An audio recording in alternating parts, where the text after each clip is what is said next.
Alright, so I'm going to get into a build that's for people starting to step into GA.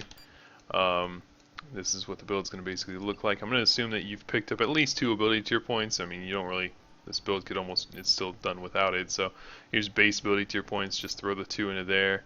You don't need to worry about putting them in a plasma wall. The reason you have to bring this into raid instead of bringing shield burst is so that you bring your 4% damage mitigation, the expose that lasts the duration of Jolt's cooldown.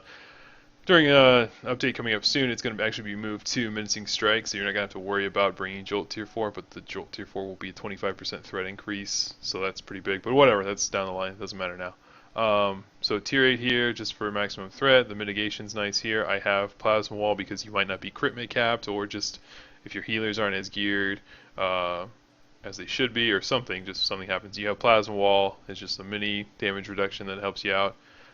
These are just utility as always. You can swap them out with different things. If you want to put a taunt on, if you want to use defense grid, whatever, you can use those things. I like using leap just to have that KE going in, and then if you need to get from somewhere during a fight, bum rush is nice, but just the KE generation is nice to get back up if you fall off for some reason.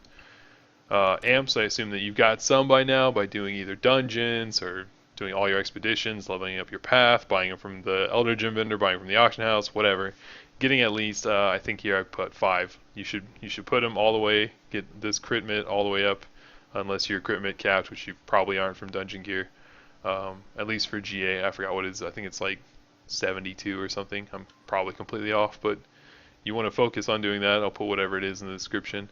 I put points into Fortitude here, just to increase your healing taken by about 12%. Just because if you dip down, healers can get you back up a little bit quicker. So the rotation for this is you're going to use Leap to get into it, to get your KE up. I showed that in a previous video.